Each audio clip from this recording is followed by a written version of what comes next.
Hey there, Luke here from Flukes Kitesurfing, and in this video tutorial we'll be going through how you can gybe. So gybing on a strapless surfboard, we'll go through all the steps and we'll actually do a video review for this one so we can really break down some of the smaller components if you're struggling with gybing or you're just trying to gybe for the very first time. So a bit of an overview for what a gybe is. A gybe is when you actually turn downwind through your transition turn. So it's a way to change directions. You'll be traveling across the wind in either direction, and you actually turn the nose of the board downwind as you bring the kite back past 12 and travel in the other direction. Now with a strapless board, which is the tutorial we're doing right now, what that means is you actually start, and this is true for a twin tip as well, but you actually start on your heel side and then transition around onto your toe side and you're riding toe side back the other way. Or you start on your toe side riding and then you actually do the transition or the gybe back around and ride on your heel side back the other way. So we're going to break both of those down in this video and let's get into it. So let's go through the tips for doing a gybe.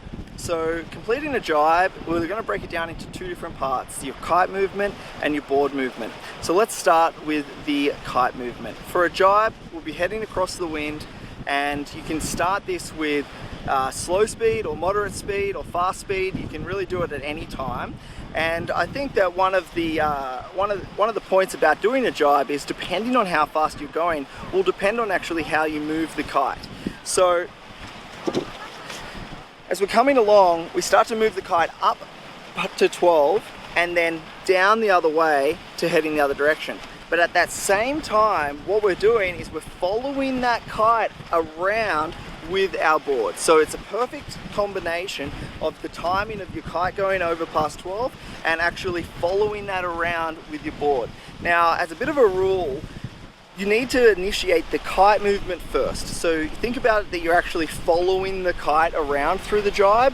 Don't think about, okay, I'm going to start turning and jibing the kite at the same time. It's anticipate, okay, I'm preparing to turn around, move the kite up, it starts to come past 12 and it's one fluid motion. So you're not bringing it to 12, stop, and then bringing it back down the other side. It's one fluid motion, goes all the way over your head. And as you start that before you gybe, as it starts to get to 12, that's when you really want to start moving downwind, because that moving downwind at that time will stop the kite actually lifting you up. So you really want the board of the nose heading downwind as the kite is passing 12. So that's the perfect timing for it. Then you need to complete the gybe. So as that kite comes down, you want it to be essentially a gentle power stroke, if you will. So it's actually coming down through the window as you start to ride across the wind again on your toe side. Now, one of the tips for the kite flying again is all about timing. It really is. Timing is probably the key with doing a gybe. It's not a difficult trick. It's just getting the timing right. If you send that kite back too early and then you gybe and you're too late, what you'll find is you'll come around, you'll have no power because the kite's already moved all the way over to the edge of the wind window and it's not going to pull you anymore. If you turn too early before you send the kite, so you don't follow the kite, what will happen is as you turn onto that edge and you start traveling downwind, now the kite has lost a bit of its power, it's lost its line tension, and you'll find it sort of gets stuck, and then you sort of have to move it across, and then it gives you this jerk of power. So it really is about following it around, and that's, I think, probably one of the things that you can try and visualize when you're doing it. It's coming along, start to move the kite up, and then follow it around as it pushes back in the other direction. The difference between the toe side and the heel side gybe is it's the same kite motion, so it doesn't matter. One thing that I found is that with the heel side to toe side, with the kite, one of the differences is with your hand. So when you're starting on your heels, now it doesn't matter which way you're going, if you're goofy stance or regular stance or how you're doing it, but if you're starting on your heels and transitioning to your toes, then as that kite comes up past 12, you actually take your backhand off the bar.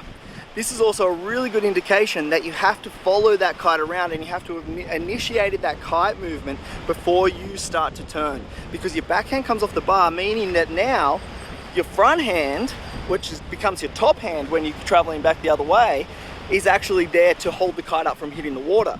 So it slows it down as it comes over through that power stroke. So that is from your heels to your toes. Whereas when you're starting on your toes, you already sort of have your backhand on the bar, but your front hand is off the bar because you're traveling sort of toe side riding. So now you initiate it with your hand, bring the kite up past 12, and then as you start to, kite goes first, remember, follow it around, you actually catch it with your backhand here, and that's when you stop the kite from hitting the water. So really the only difference with the kite flying is actually just about your hand motion and just paying attention to when you're going to switch your hands and what hand is on the bar. Okay, so that's it for the kite. Let's talk about the board. You'll be riding along normal as you normally would. Now if you're on a twin tip, the same rules really apply on a twin tip, but as you can see I'm on a strapless surfboard right now. The only real thing to pay attention to is to remember to move your foot back.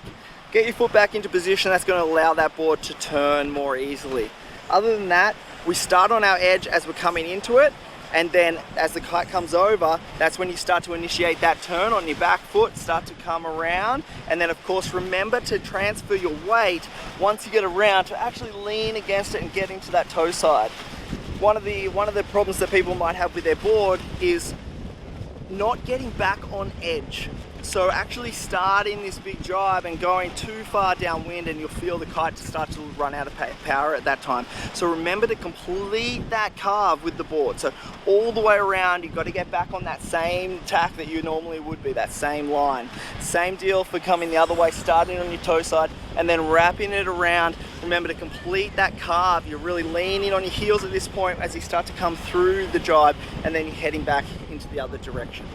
So a couple of tips now for speed and how quickly you might jibe, and what I've noticed personally is that the faster you're traveling, the more you can sort of drive the kite through the power zone and draw a really fast arc on your rail as you zoom around in a big jibe. The slower you're going, the tighter that radius with your board will be. So to give you an example, if I'm hammering along really quickly, I'll start to quite aggressively throw the kite back through the power zone, and that same perfect timing, and start to follow it around with a lot of speed. And that will draw this really big long arc carving turn before I start to get all the way across onto my other side. If I want to stay upwind, for instance, then I'm doing a jibe, but it's tiny. So I'll be coming across the wind, and then I'll start to slow right down, start to bring the kite back up, and then I get on sort of almost to a standstill, very, very, very slow, and actually pivot almost just off the fins. And then as the kite goes back down, and I'll head back the other way. So the speed that you go into the jibe actually changes a little bit about the kite flying motion as well. Slow is sort of over the top of you. Fast feels like it sort of drives through the power zone, and you can play around with that. Go into it a bit faster, go into it a bit slower, and you'll start to feel that difference as well. Now, one other thing is you have to control the power of the kite as it's moving over past 12 or even through the power zone. So of course you do that by sheeting in or sheeting out, making sure that you've got enough to continue pulling you but not pulling you over the board. So a lot of the times as that kite moves past 12, you actually sheet out and then sheet back in as you go to the other side. Same this way, start coming around to sheet out a little bit as you're heading downwind. Because as you're heading downwind, that's when the kite's sort of passing 12, remember? That's when the nose of the board will be heading downwind, and then you can sort of sheet in a little bit as you're going back the other way. So the motion really is that you'll be sheeted in because you're riding. It depends how much power you've got in the kite, okay? And that's one of the things you have to assess every single time, is how much power do I have in the kite right now? If you're already overpowered, you're gonna have to bring the kite over nice and slow and keep sheeted out. But if you're underpowered, you might be really sheeted in, and then as you come around, you need to sheet out a little bit and then sheet right back in because you need that power to even continue riding the other way.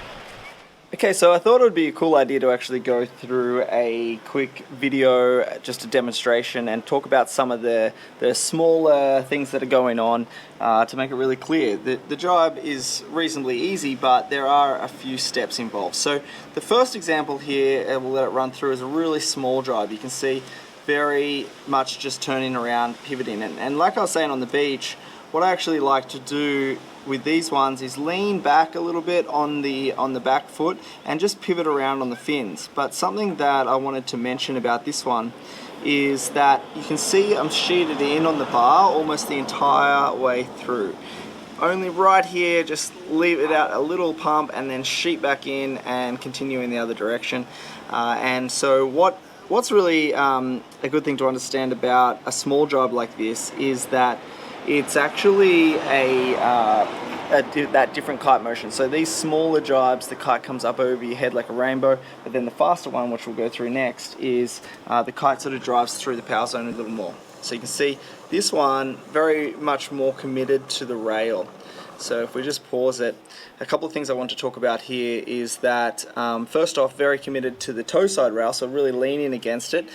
The hand starts to move the kite back, you can see quite early, and that's what we're talking about following it around. And sheeted in, that's also going to help the kite be reactive to start steering back. And right here, you can see I only flatten out for just a second, and then it's a good idea to really commit to that rail then and lean against that rail as you drive around through the jibe. You can see it did sheet out a little, and the back hand was off the bar the entire time, only to the very end to catch the kite as you're coming through. But the main point of this example was I think it's a good idea to commit to the rail and drive all the way through until you get back to the other direction, and not to sort of ease through it. If you're going to go into it fast, really lean against that rail and drive through the jibe until you're going the other way. Okay, so, and here it is again, as you can see, really committing to it. And I think that's probably one of the more fun jibes. The first example is really quite slow when you're bringing it up over your head, but this one feels fun, and this is the sort of jibe that you might do when you're throwing a turn into a wave, so it's good to practice as well. It's a bit of fun to practice that. So with this example, I just wanted to show you on this one, again, you've got that what is your front hand off, but you're riding toe side. And just pay attention to the bar here, sheeting in to send the kite back.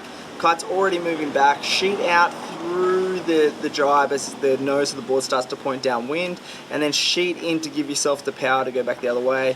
Put that back hand on the bar and catch the kite from hitting the water. So this one's just an example of the entire scene. I know it's a little hard to see with the GoPro, but just to see the kite. So let's run through it one time. The kite comes back and then follow it around and power stroke in the other direction. So if we pause it now, you can see that the kite comes back, and only now am I starting to get on rail. If you can see that the kite is already almost heading back in the other direction, and then you follow the kite around and then power stroke it down like you would with a water start and continue back in the other direction. This is a slightly different angle, but you can really see following the kite around there. If we just, you can see the kite's quite aggressively turning backwards, and then I'm still coming forwards here, but the kite is already heading back the other way, and follow it around as that power stroke happens. Okay, so this is the last example, and it's going the other direction. So starting on the heels and moving to the toes. So we'll go through it one time. And then let me just explain a couple of differences with this one. First off, I have both hands on the bar because I'm riding heel side. So now you can see with my back hand right here, what happens is I get quite aggressive with that back hand to really steer the kite back quickly. Now the reason I'm doing that is because of this oncoming white water that actually, so I need to time the jibe so that I can beat that. So you send the kite back, and then right here you let go of that back hand, and a nice thing that I like to do sometimes is actually drag my hand in the water. You can see there. And so this is another, a bit of an example for that the kite really has to be sent back before you initiate that jibe, because from this point on, we come back right here, this is sort of the last moment that you've had to steer the kite back. And as you're going through the jibe, now you only have your front hand on the bar, which is actually slowing the kite down from hitting the water. You can see also quite extended through the deep hour there, really sheeting out. Drive around and make sure you continue all the way until you get back on that rail and finish the jibe. That's going to help keep that line tension on the lines and keep the kite flying with speed and allow you to have speed as you come out of the jibe. So that's it for this video. Thanks so much for watching. Hopefully you can get out there and practice your jibes and work it out. Make sure you let us know how it goes for you, and if you found any differences, you can always subscribe. We're making a lot of videos now for strapless riding and foiling and everything to do with kite surfing actually. So make sure you're following along and let us know any questions in the comments below. Okay, thanks so much. Luke here, and we'll see you in the next video.